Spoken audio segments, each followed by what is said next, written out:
वाह चलो, अब हम संख्यात्मक वेरिएबल्स के साथ गणना करने जा रहे हैं। तो ठीक है, याद रखो कि एनवायरनमेंट चालू है, एक्टिवेट हो चुका है, जैसा कि पहले वीडियो में समझाया गया था। अगर तुमने एक्टिवेट नहीं किया है, तो पहले वीडियो को देखो और उसे एक्टिवेट कर लो। और अगर ऊपर वाले टैब पर क्लिक करते हो, तो कमांड वापस मिल जाता है। इस बार हम एक तीसरा नोटबुक बनाएंगे और यहाँ पर लिखेंगे कैलकुलेशन न्यूमेरिक। एंटर दबाओ और ऊपर नोटबुक बन जाएगा। हमेशा की तरह, अगर हम कर्नेल का इस्तेमाल करते हैं, तो वो बेसिकली नोटबुक्स के साथ काम करने के लिए होता है और इसे इंस्टॉल करना ज़रूरी है, वरना तुम इसके साथ काम शुरू नहीं कर सकते, कोड रन नहीं कर सकते। परफेक्ट। ठीक है, यह संख्यात्मक वेरिएबल्स के साथ गणना होगी। ज़रा मुझे एक चीज़ कॉपी करने दो, ठीक है। और ठीक है, मैं इसे परिभाषित नहीं करूँगा क्योंकि ये ऐसे गणनाएं हैं जिनमें वेरिएबल्स में नंबर शामिल होते हैं। सीधे तौर पर हम एक्सरसाइज पर चलेंगे, ठीक है। और याद रखो, वीडियो को पॉज करो, खुद से एक्सरसाइज करो और फिर मतलब इसे मेरे साथ हल करो, नहीं तो तुम कुछ नहीं सीखोगे। तो चलो शुरू करते हैं। इसे ऐसे लिखते हैं जैसे कोई कमेंट हो। याद रखो ऑल्ट और यह हैशटैग ऑल्ट 3 है। 75 और 46 का योग निकालो। चलो एक चीज आजमाते हैं। भले ही तुम कोलाबोरेट न करो, पाइथन में एक वेरिएबल अपने आप कैलकुलेटर की तरह काम करता है। तो बस इतना लिख दो और कोड को समझ जाना चाहिए कि यह जोड़ है। और जैसा कि आप देख सकते हैं, जोड़ हो गया है। अब हमारे पास ये दो वेरिएबल्स हैं, तो x प्लस वाई कितना होगा? तो सबसे पहले हम वेरिएबल्स को डिफाइन करते हैं।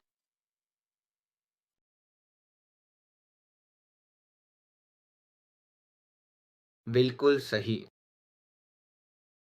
और बस x प्लस वाई कर देते हैं, कोड चलाते हैं और सच में यह सीधे जोड़ देता है। ठीक है, देखते हैं। आगे बढ़ते हैं। देखते हैं यह सवाल क्या कहता है।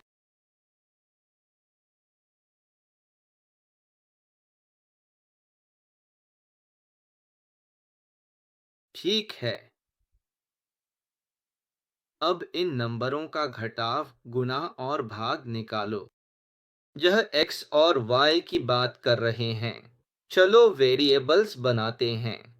मैं उन्हें कॉपी कर लेता हूं ताकि जल्दी हो सके। हमारे पास x और y का घटाव है, यही पूछा गया है। x और y का गुणा यानी मल्टीप्लिकेशन, और फिर x और y का भाग।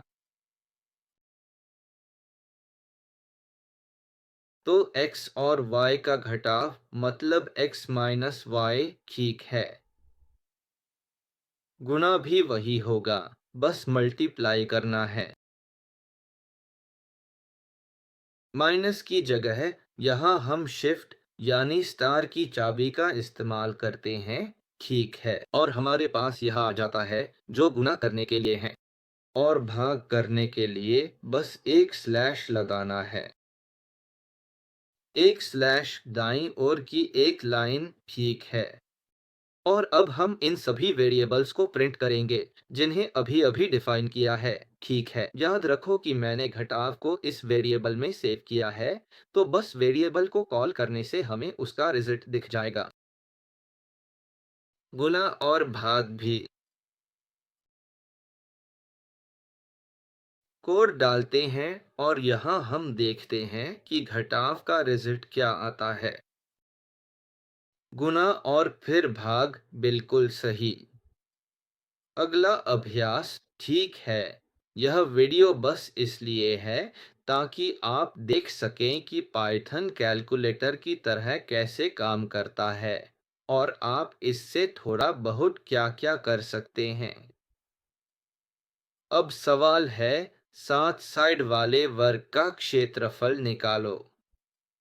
तो 7 साइड वाले वर्ग का क्षेत्रफल निकालना है, तो हम समझते हैं कि क्षेत्रफल होगा आधार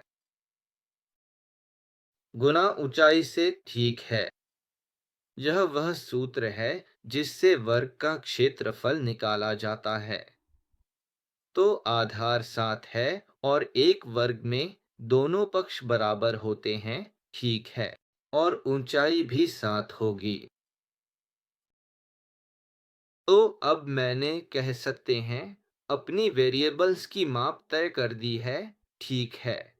तो बस जैसे मैंने गणना को ए में सेव किया है उसे बाहर आना चाहिए और इस मामले में यह 49 है। ठीक है। आगे बढ़ते हैं। अब असली मजा शुरू होता है। चलो देखते हैं। त्रिज्या 5 वाले एक वृत्त का क्षेत्रफल ज्ञात कीजिए। ठीक है, तो अगर मुझे सही से याद है तो एक वृत्त का क्षेत्रफल पाई त्रिज्या का वर्ग था, है ना? यह किस तरह का था? पाई गुना त्रिज्या वर्ग तक बढ़ा। देखते हैं। यह इस तरह है। फिर देखते हैं कि त्रिज्या 5 होगी और पाई 314 होगी। ठीक है। और यह इसे 2 तक बढ़ा देता है। देखते हैं कि यह निकलता है या नहीं। ठीक है। एक समर्थक ऑपरेंड। ठीक है। एकदम सही। चिंता मत करो। आइए देखें कि गलती कहाँ है। एक समर्थक ऑपरेंड प्रकार 4 मुझे नहीं पता क्या। ठीक है। घात लगाने के लिए। ठीक है। यह वह चिन्ह नहीं है जो मैंने लगाया था। मुझसे गलती हो गई। चिंता मत करो। प्रोग्रामिंग में आप कई बार गलती करोगे। मूल रूप से घात लगाने के लिए 2 लगाना होता है। और इस मामले में 78.5। ठीक है। परफेक्ट। अगला अभ्यास। मुझे यह अच्छा लगता है क्योंकि इसमें टाइम शामिल है जो एक लाइब्रेरी है। मुझे लगता है कि मैंने इसे जानना शुरू किया क्योंकि यह फोरकास्टिंग और बिक्री की भविष्यवाणी वगैरह के लिए बहुत ज़रूरी है। 2010 में आपकी उम्र कितनी थी? डेटा के साथ शुरू करने के लिए एक लाइन इंपोर्ट करनी होती है जिसका नाम है डेट डेट टाइम। ठीक है। मैं एस का इस्तेमाल करके इसका नाम बदलकर dt रखूंगा। तो अब डेट टाइम को dt कहा जाएगा। चिंता मत करो, मैं आगे चलकर इसे फिर से समझाऊंगा, लेकिन फिलहाल आप इसे मान लो। ठीक है। तो जन्मतिथि मैं इसे वेरिएबल्स में करूंगा। पहला वेरिएबल जन्मतिथि, फिर होगी परामर्श की तारीख और फिर होगी 2010 में तारीख 2010। तो ठीक है। जन्मतिथि पाने के लिए हम बस इतना करेंगे कि यहाँ टाइम में एक फंक्शन है। पहले साल डालना होता है, जैसे 1990 उदाहरण के लिए, और फिर महीना मान लो अप्रैल, तो बस नंबर 4 डालेंगे, यह अप्रैल होगा। और फिर दिन तो मान लो 10 तारीख। ठीक है। परामर्श की तारीख कुछ ऐसा जो 2010 में हो। उसके बाद 2010 के 1/1 को मेरे पास और डेटा नहीं है। और जो करना है वह है घटाना, यानी परामर्श की तारीख या जन्मतिथि। परामर्श की तारीख में से जन्मतिथि घटाना है। ठीक है। और हमारे पास था, चलो देखते हैं, डेट टाइम ठीक है। क्योंकि कहा गलती हो गई, चलो देखते हैं। ठीक है, क्योंकि साल बताना जरूरी है, मुझे लगता है, चलो चेक करते हैं।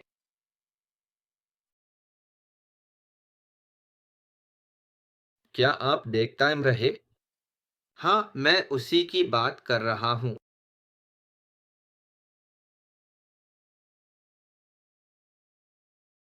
ठीक है, तो देखो, ऐसा है। अभी फिलहाल मुझे नहीं पता क्या हुआ है। ठीक है, क्योंकि मैंने टाइम की फंक्शन ली, उसमें अपनी जन्मतिथि डाली और मुझे समझ नहीं आ रहा कि क्या हो रहा है। अगर आप ध्यान दें तो कोड का फ्लो यही मेरे प्रोजेक्ट में रुक गया है, क्योंकि समस्या यही है। चलो थोड़ा पढ़ते हैं। इसमें लिखा है, टाइप एरर, मॉड्यूल या वीडियो मिन इंटरनेट, मतलब कि यहाँ परिणाम में कुछ गड़बड़ है। तुम्हें टाइम 2 बार डालना है और फिर तारीख डालनी है, जो कि मैं यहाँ भूल गया था। अगर मैं यहाँ डीटी डालूं और यहाँ भी वही करूं, ठीक है। तो मान लो कि कोई 90 में पैदा हुआ है और 2010 में चेक करना है, और यहाँ मैंने पॉइंट ईयर डाला है क्योंकि यह सिर्फ साल तक सीमित कर रहा है, मतलब सिर्फ उस साल तक।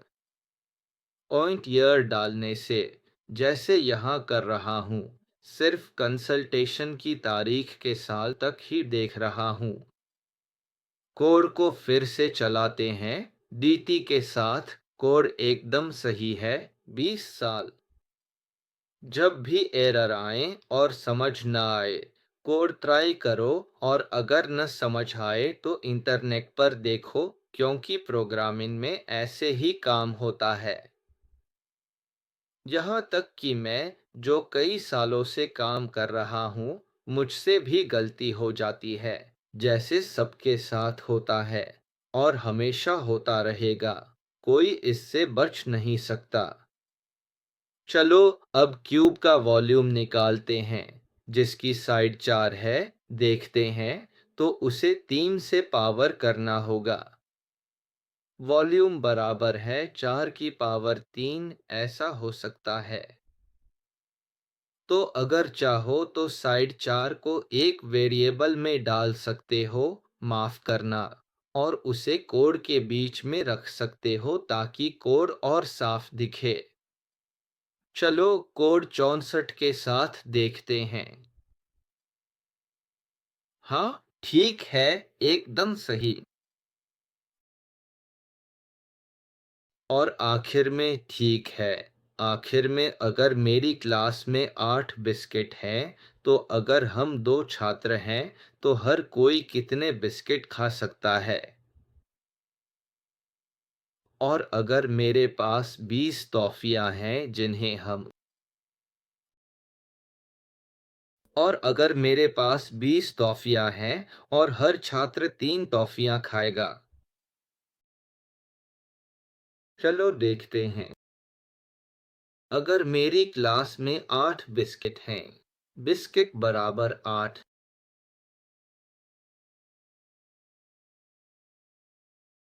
अगर हम 2 छात्र हैं, तो हर कोई कितने बिस्किट खा सकता है? हम 12 छात्र हैं। और अगर मेरे पास 20 टॉफियां हैं, टॉफियां बराबर 20। एकदम सही। हम क्या बांट सकते हैं? और हर कोई कम से कम 3 खाएगा। ठीक है, चलो पहले वाले को देखते हैं। हर कोई कम से कम 3 खाएगा। एकदम सही। तो यह होगा, हम एक विभाजन करते हैं, बिस्किट को छात्रों से विभाजित करते हैं, कोड में डालते हैं, तो हम 0.666 बिस्किट खा सकते हैं। ठीक है, तो 20 टॉफियों के लिए बिस्किट की जगह टॉफियां डालेंगे। ठीक है, एकदम सही। यह हमें यह संख्या देगा। सवाल यह है कि अगर मेरे पास 20 टॉफियां हैं जिन्हें बांटा नहीं जा सकता। ठीक है, तो फिर हमें राउंडिंग करनी होगी। ठीक है, आइए देखें। तो यह सब। आइए एक चीज आजमाते हैं। इसे हम एक पूर्णांक में डालते हैं और एकदम सही हम देखते हैं कि जब हम इसे पूर्णांक बनाते हैं तो चूंकि कोई दशमलव नहीं है, यह सीधे राउंड हो जाता है और हम इसे बांट नहीं सकते और हर छात्र कम से कम 3 खाएगा। तो अगर हम 3 टॉफियां खाना चाहते हैं और हम छात्र हैं और वह 20 हैं, तो यह बिल्कुल सही है।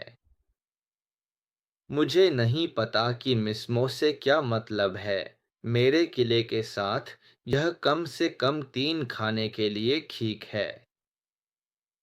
विभाजन की प्रक्रिया के लिए यह मूल रूप से अब एक विभाजन है। ठीक है, आप शेषफल निकाल सकते हैं। तो आपके पास शेषफल है। यह बस विभाजन के शेषफल को नियंत्रित करने के लिए है, या मैं जिस चीज की बात कर रहा हूं वह है विभाजन का भाजक। ठीक है, यह तुम्हें 8 देता है। हर हिस्से के विभाजन का मॉड्यूल रखने के लिए है। और यहीं तक यह वीडियो था।